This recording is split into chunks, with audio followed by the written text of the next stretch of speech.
6 yil davomida farzand ko'rmagan er-xotinlar haqida bilasizmi? 5 kun oldin qabulimga 35 yosh atrofida er-xotin kelishdi.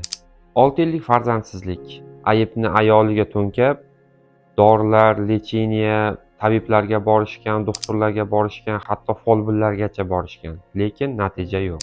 Shunda men ayoliga eringiz spermogramma analizi topshirganmi degan savolni berdim.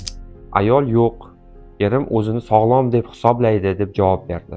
Shunda men erini analiz topshirishga undadim va ko'ndirdim. Natijalar chiqdi. Morfologiya 1%, aktivlik 20% dan ham past. Natijada muammo erkakda chiqdi. Statistik ma'lumotlar shuni ko'rsatadiki, farzandsizlikning 40-50% holati erkaklar sababi tufayli yuzaga keladi. Lekin buni ko'pchilik erkaklar inkor etishadi.